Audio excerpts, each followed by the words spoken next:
कहा कि कौशलपुर राजा कहीं भी प्रवेश करने से पहले पहले भगवान को संभाल लो, भगवान को याद करो। कोई नया कार्य करने से पहले प्रभु को याद करो।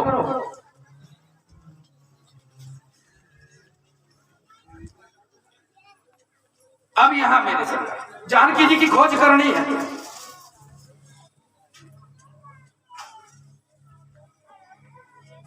मंदिर मंदिर प्रतिकर शोधा, लेकिन जहां जहां मंदिरों में शोध माने खोज करना, जहां जहां मंदिरों में खोज कर रहे हैं वहां योद्धा पा रहे, योद्धा खड़े। मंदिर मंदिर प्रतिकर शोधा, देखे जहां तहां अगणित जोधा। अब हर जगह मंदिर, अच्छा हर जगह मंदिर कैसे? या दो भाग हो सकते हैं। एक कहते हैं ना, जो ही संपदा से रावण है, तो ये लंका शंकर जी ने अपने लिए बनवाई थी, तो गृह प्रवेश के लिए इनके पिताजी गए थे, तो दक्षिणा में लंका ही मांग ली। अब जिसे स्वयं शंकर जी ने बनवाया हो वो मंदिर ही होगा कि नहीं? पहला बात। दूसरा बात, शंकर जी रोज वेद पूजवाने आते थे, पूजने से रावण नहीं जाता था, पूजवाने आते थे, और ब्रह्मा जी वेद सुनाने आते थे। अच्छा, ब्रह्मा जी या शंकर जी जहां बैठे अपने यहाँ घर में किसी अलमारी में ठाकुर जी रख दो और 4-6 महीना पूजा होने लगे, और फिर बाकी बात पुताई हो तो बदल दे, दूसरी अलमारी में रखे जाए। अब किसी उसी अलमारी में जिसमें पहले पूजा रखी थी उसमें कोई सामान रखा हो तो कैसे कहते पूजा भाई अलमारी में छोड़ लेंगे। तो जब वो 6 महीना ठाकुर जी रखने से पूजा वाली अलमारी हो गई, तो साक्षात 3 लोग के नाम जहां विराजित होते हो तो क्या वो मंदिर नहीं बनेगा?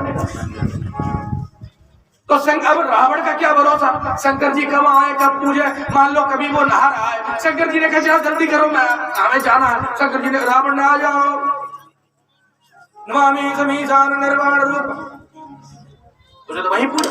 तो वो भी मंदिर जहां बैठा हुआ मंदिर मंदिर प्रतिकर शोधा, देखे जहे तहे अगणित जोधा। अब गए दशानन मंदिर माही, दशानन के मंदिर में गए, दशानन मंदिर माही, जहां रावण शयन करता है, जहां रावण का निवास है उसमें गया। लेकिन वहां लिखा है अति विचित्र कही जाता सुनाई। पहले अति विचित्रता देखी हनुमान जी ने। अति विचित्रता क्या?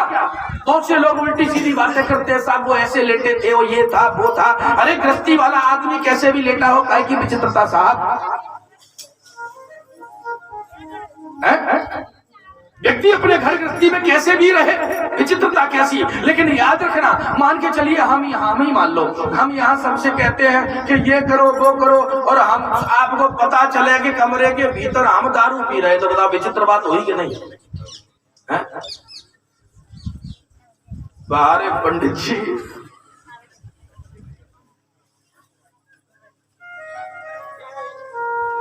यानी कि जिसकी अपेक्षा न की जाए, कोई वैसा आदमी हो जिसके बारे में लगता हो वो तो बुरा है साहब, नशेली है, और आप कभी रात में जगो और वो साधना कर रहा हो तो विचित्र लगेगा कि नहीं? तो रावण के लिए विचित्र क्या? यदि घर में वो ये विचित्रता है तो वो विचित्रता हो ही नहीं सकती। तुलसी बाबा की लेखनी इतनी सरल नहीं है। तो विचित्र क्या है? बोले हनुमान जी ने देखा कि वो रावण राम राम का जप कर रहा था। हनुमान जी ने कहा अति विचित्र, क्योंकि ये तो दुनिया के सामने नजरों में रावण का राम का शत्रु है, ये भजन कैसे? जब समुद्र पर पुल बन गया था तब मंदोदरी ने एक बार कहा था दशानन से, प्रभु क्षमा करना मुझे थोड़ी एक मेरे मन में शंका है। बोले क्या? बोले आपकी अभी भी आंखें नहीं खुली, राम जी ने समुद्र पर पुल बना दिया, लंका को लेकर के सेना को लेकर के पार हो गए, यहाँ आ गए तुम्हारे नगर में, और अभी भी तुम्हारी होश नहीं आया, वो तुम्हें जीत लेंगे, तुम्हारी मृत्यु को प्राप्त हो जाओगे। रावण ने कहा मंदोदरी कैसी बात करती हो, पुल तो समुद्र पर पत्थर तैराना कोई बड़ी बात नहीं है, चलो मैं तैरा दूं। पुष्पक विमान में बैठे और पुष्पक विमान में बैठ करके पत्थर लिए हाथ में, मंदोदरी से कहा लाओ पत्थर। मंदोदरी ने पत्थर दिया, मंत्र पढ़ा, पटक दिया, तैरने लगा। मंदोदरी ने कहा है तो कला, लेकिन एक पत्थर से पुल नहीं बनेगा। बोले और ला, लाए पड़े पटके, लाए पड़े पटके, सब तैर रहे लेकिन अलग अलग। मंदोदरी ने कहा ये गड़बड़ हो गई, देखो तुम्हारे सब पत्थर अलग अलग है, पुल नहीं बनेगा। बोले तीसरा और ला, एक और लाए, मंत्र पढ़ा, नीचे पटका तो सभी पत्थर जुड़ गए। मंदोदरी ने कहा मंदोदरी ने कहा बात पूछे, अच्छा ये बताओ जो मंत्र कौन सा पढ़ रहे? रावण ने कहा मंदोदरी ये अंदर की राज की बात को राज की नहीं प्रभु बताओ। बोले जिस मंत्र से, जिस राम नाम से वह पुल बना है, उसी राम नाम को लेकर के मैंने पत्थर तैराए हैं। मंदोदरी ने कहा जब तुम राम नाम का पत्थर इतना महत्व जानते हो तो विरोध क्यों? बोले मंदोदरी मेरी और मोहन की बातें या मैं जानूं या हो जाने, ये तो हम जाने या प्रभु जाने। तो सही अति विचित्र कही जा तो सुनाई। वो भजन कर रहा था, राम नाम ले रहा था, हनुमान जी चक्कर आ गए, विचित्र। थोड़ी देर बाद फिर हनुमान जी ने देखा, देखो रावण गुप्त भजन बहुत से लोग दिखाने के लिए करते हैं, और बहुत से लोग ऐसे होते हैं, आपने साधु महात्माओं को देखा हो कि दिन में तो खर्राटे लेके सोएंगे और रात में सब दुनिया सो जाए तब भजन करेंगे। भजन गुप्त ही होना चाहिए। रावण ने देखा कि मुझे भजन करते किसी ने देख लिया है। हनुमान जी ने फिर पलट करके जैसे ही देखा तो देखा कि शयन किए, देखा कपिते, अब वो सो रहा है। खो जा गया। आगे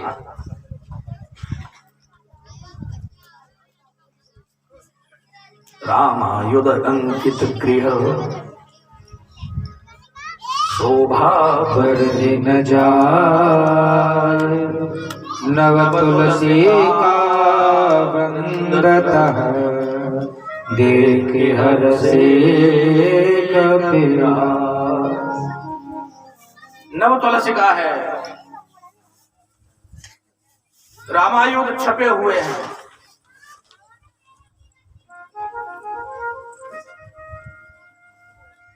लंका निश्चर निकर निवासा, यहाँ कहाँ सज्जन कर वासा। यहाँ सज्जन का वास कैसे? विभीषण जी जागे, राम नाम राम राम ते सुमिरन कीना, विप्र रूप धरे बचन सुहाए, सुनत विभीषण उठते आए, कर प्रणाम पूछी कुशलाई। विप्र कहो निज कथा सुनाइए, आप अपनी कथा सुनाइए कि तुम हरिदासन में कोई, मतलब पूछा, लेकिन हनुमान जी ने अपना नहीं सुनाया। तब हनुमंत कही सब राम कथा, उन्होंने पूछा अपनी कथा सुनाओ, वो सुना रहे राम कथा। आजकल आदमी से कहते तुम राम कथा सुनाओ, आदमी सुनाता है अपनी कथा।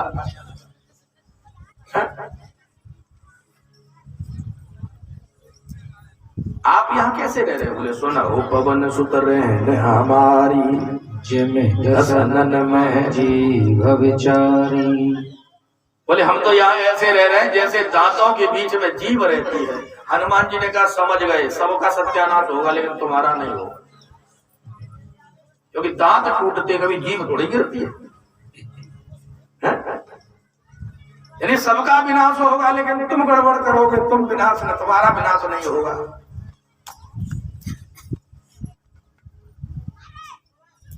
यहाँ कैसे आए? उन्होंने कहा कि जानकी जी माँ की खोज के लिए आए। विभीषण ने कहा सौदेबाजी कर लो। कैसी? बोले आपने राम जी को देखा है, जानकी माँ को नहीं देखा। हमने जानकी को देखा है लेकिन राघव को नहीं देखा। हम आपको यहाँ जानकी माँ से मिला दें और वहां आप हमें रघुनाथ से मिला दें। अगर ये सौदा मंजूर हो तो बात आगे बढ़ाएं। हनुमान जी ने कहा मंजूर। हनुमान विभीषण ने कहा सकल विभीषण जुगति बनाई, युक्ति बताई कि आप अशोक वाटिका में ऐसे नहीं जा सकते। अशोक वाटिका के लिए दो ही मार्ग हैं। महाराज अशोक वाटिका एक बहुत ऊंचे पर्वत पर है, हम स्वयं देखे हैं, स्वयं ऊपर चढ़े हैं।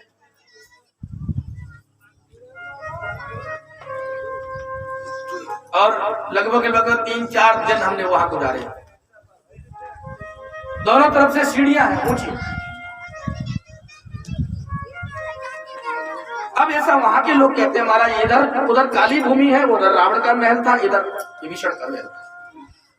क्योंकि रावण को यदि किसी पर भरोसा था तो सिर्फ विभीषण पर, इसलिए अशोक वाटिका का मार्ग एक रावण के भवन से था और एक विभीषण के भवन से। लेकिन शर्त थी, इधर से कोई चढ़ेगा तो उधर घंटा बज जाएगा और उधर से कोई चढ़ेगा तो इधर घंटा बजेगा। तो बोले एक सीढ़ी छोड़ के चलो, यानी इस तरफ की अलग इस तरफ की अलग। एक ऐसे चढ़ेगा तो दोनों तरफ पता चल जाएगा। हनुमान जी से युक्ति यही युक्ति बताई कि तुम दूसरी पे पैर मत रख देना, नहीं तो घंटा रावण गया बच जाएगा, वो गड़बड़ फिर भी हो। लेकिन एक शर्त और, क्या? बोले कोई पुरुष वहां बिना स्त्री के नहीं जा सकता। रावण जब जब गया अपनी धर्म पत्नी को साथ लेकर के गया, कोई पुरुष बिना स्त्री के नहीं जा सकता। हनुमान जी बोले हम स्त्री कहां से लाए? हनुमान जी से कहा चिंता न करो। अच्छा एक चौपाई है, चले हो पवन सुत विदा करा। अच्छा यहां से मैं तुम जाओगे 20 को, तो तुम विदा मांगोगे कि विदा कराओगे?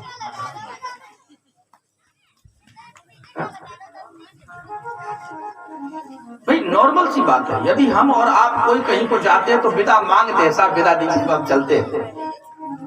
कराने का अर्थ है कि हम किसी को साथ लेकर के जा रहे हैं। बहन बेटी को लेने के लिए आते तो कहते विदा कराने आया है, और जब अकेले ही जाना तो विदा कराने क्यों कहेंगे? लेकिन चले हो पवन सुत विदा कराई, इसका अर्थ है किसी न किसी को साथ लेकर के गए।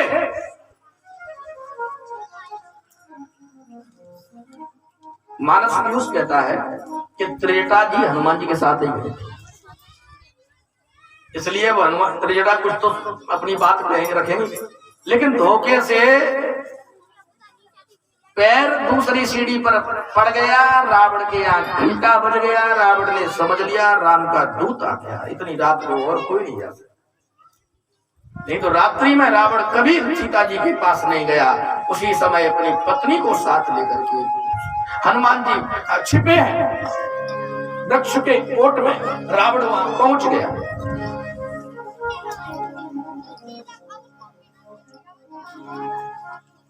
लिखा है कि ते ही अवसर वनुत संग नारी बहु किए बनावा। कौन से अवसर? कहीं जिस अवसर पर हनुमान जी पहुंचे, इसका मतलब सूचना मिल गई। अब जब रावण ने सोच लिया कि राम का दूत आ गया, वो कहीं न कहीं छिपा है, मेरी बात सुन रहा है, तो अपनी भड़ास निकाल लो, इसलिए ज्यादा देर न करे, जल्दी हो जाए।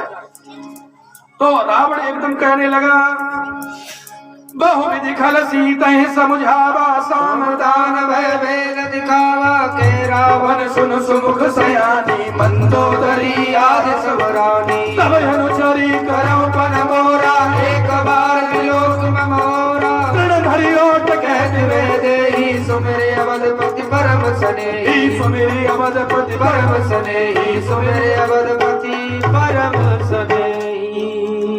एकदम रावण ने अपनी ललकार लगाई, साम दान भय और भेद सभी नीति से अपनाया, समझाने का प्रयास किया। रावण ने एक शब्द कहा,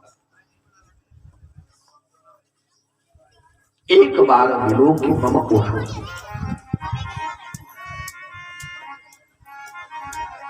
तब अनुचरी, कब अनुचरी? जब तुम मेरी तरफ एक बार देख ले, सिर्फ देख ले और कुछ नहीं कर।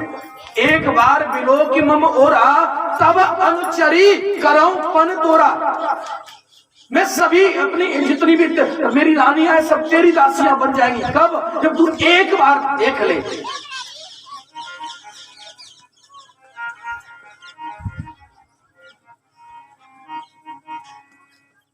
जानकी जी ने कहा, क्योंकि रावण जानता है, बार बार देखने की विनय करता है, इसलिए विनय कर रहा है। वो जानता है कि ये कोई साधारण नहीं, आदि शक्ति है, और आदि शक्ति की दृष्टि कहीं मुझ पर पड़ गई तो आदि नारायण भी मुझे नहीं मार सकता, इसलिए एक बार देख ले।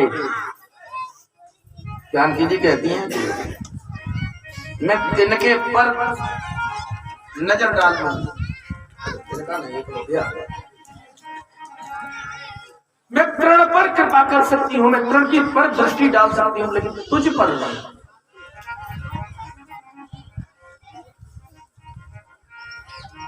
एक और बात इस चौपाई में थोड़ा सा कि तृण धरी ओट कहते बेदे सुमेरे अवधपति परम स्नेह, परम स्नेह से आज अवधपति का स्मरण किया। अवधपति कौन है सब? प्रभु राम? बिल्कुल गलत। राम तो अवध के पति बन ही नहीं पाए, रात घोषणा भई सवेरे भगाए गए। राजा अवध भरत अवधपति बने नहीं। अवधपति कौन है? बोले जब जानकी जी को वनवास हुआ तब राजा कौन था? दशरथ जी। तो आज अवधपति कौन है उनकी नजर में? दशरथ जी। तो सो मेरे अवधपति, आज अवधपति महाराज दशरथ का स्मरण। अब किसी ने प्रश्न किया कि ससुर का स्मरण क्यों करेगी? वो इसलिए करेगी क्योंकि एक बात देखो, अपने यहाँ क्या होता है, जब बहू पहली बार आती है तो पहली बार जब बहू भोजन बनाती है तो पहली थाली ससुर जी के लिए जाती है। वैसे तो पूरा परिवार बहू को भोजन के बदले कुछ न कुछ उपहार देता है। पहली थाली ससुर जी के लिए आई, जानकी जी की थाली दशरथ जी के लिए परोसी गई, और वो उस थाली में एक कटोरी में तृण चला गया, तिनका चला गया। जानकी जी ने वहां रसोई से देखा, तिनका चला गया। ये भगवान क्या सोचेंगे मेरे ससुर जी कि पहली थाली पहला भोजन और पहली थाली में ही जो तृण चला गया, ये सफाई नहीं रखती। ऐसा सोचकर जैसे जब तक दशरथ जी की नजर इधर उधर को हुई तब तक जानकी जी ने रसोई से ही तिरछी नजर करी और नजर करके उस तिनकों को देखा और तिनका जल करके राख हो गया। लेकिन दशरथ जी की नजर पड़ गई, दशरथ जी ने देख लिया, हाथ खड़े हो गए, हाथ जोड़ करके जानकी जी से बोले, जानकी बेटा वैसे आज हर ससुर अपनी बहू को कुछ न कुछ देता है, लेकिन मैं तेरे सामने भीख मांगता हूँ, मैं कुछ मांगना चाहता हूँ। पिताजी आप हाथ मत जोड़िए, आपको जो मांगना है सो मांग लो। उन्होंने कहा कि पिताजी बेटी, क्योंकि पति पत्नी में झगड़ा होता है, कोई तू मैं हो जाओ, जब जई नजर से देख ले गड़बड़। और राम जी को दशरथ जी बहुत स्नेह करते थे। उन्होंने मन में सोचा कहीं ऐसा न हो, उन्होंने कहा बेटी जो गुस्सा, जो क्रोध, जो दृष्टि आज तुमने तिनके पर की है तो मैं मेरी सौगंध किसी और पर मत करना। तो तिनके की ओट करके जानकी जी कहती हैं तृण धरी ओट, आज उस तिनके की ओट लगी हुई है, नहीं तो मैं तुझे तिनके की तरह भस्म कर देती। राम को यहाँ आने की आवश्यकता नहीं होती। मेरे सरकार काफी समझा बुझा करके अंत में मास दिवस मऊ कहा न माना, समय देकर के रावण चला गया। त्रिजटा ने अब अपना स्वप्न सुनाया। सपने वानर लंका जारी, धान सेना शबमा। हे देवी आज मुझे सपना हुआ और सपने में एक बंदर ने लंका जलाई है। हनुमान जी बोले महाराज देवी जी गप देव तो कम से कम सबके संभल के देव। बोले जात धान सेना सब। अब मान लो पहला ही सपना पूरा नहीं हुआ तो दूसरा कैसे हो जाएगा? हम तो ना तेल लाए, ना कपड़ा लाए, ना माचिस लाए, ना पेट्रोल लाए, ना डीजल लाए, कुछ नहीं। जलाए कैसे? सपना सुनाया।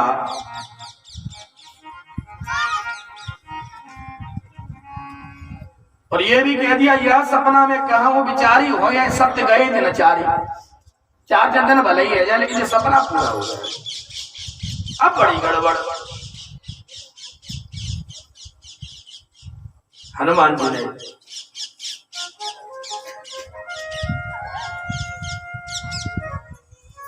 कपि कद हृदय विचार दीन मुद्रिका डाले, तब मुद्रिका डाली। जानकी जी ने मुद्रिका देखी, पहचान ली ये वही मनमुद्री है, लेकिन जीत को सके अजय रघुराई।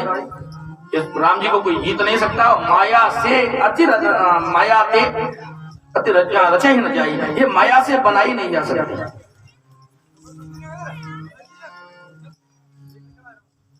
माया ते अस रच नहीं जाए। और फिर ये आई कहां से? हनुमान जी रामचंद्र जी का गुणगान करने लगे। जानकी जी ने कहा कौन हो भाई, प्रकट तो हो। हनुमान जी प्रकट हो गए। हनुमान जी से पूछा कौन हो? तब हनुमंत निकट चले गयो, फिर बैठी मन विस्मय भयो। हे मां कि राम दूत में मातु जानकी, मैं राम का दूत हूं। जानकी जी ने कहा संभव ही नहीं है, क्योंकि नर बानर है संग को कैसे, नर और बानर का साथ कैसे हो जाएगा? हनुमान जी कहते हैं कि सत्य शपथ करुणा निधान की। जैसे ही करुणा निधान शब्द कहा, जानकी जी समझ गई ये कोई खास आदमी है, क्योंकि जी तो नाम जानकी जी की जानती थी राम जी का। करुणा निधान सुजानशील स्नेह जानत राम, ये बात किसी और को मालूम ही नहीं। आज हनुमान जी कह रहे हैं कि सत्य शपथ करुणा निधान की। जानकी जी समझ गई कि ये कोई न कोई खास आदमी है। चर्चा होने लगी, पूरी कथा सुनाई। जानकी जी ने कहा राम जी हमें याद करते हैं। बोले माँ वो एक एक पल कैसे काट रहे हैं, ये राम जी से ज्यादा कोई नहीं जानता। माँ कछुक दिवस जननी धरुधीरा, कपिन सहित आई है रघुवीरा। निश्चर मारे कोई ले गए।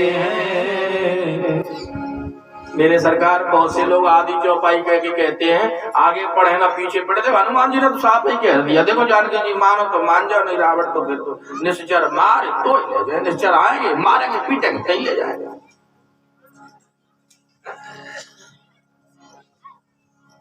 किसी का भी अर्थ, किसी विषय के बारे में बोलने से पहले उसका अगला और पिछला सोच लो।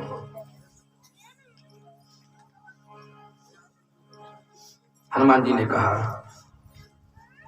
मां, जानकी जी ने कहा बेटा तू अजर अमर हो जा। अजर अमर गुण निधि सुत हो,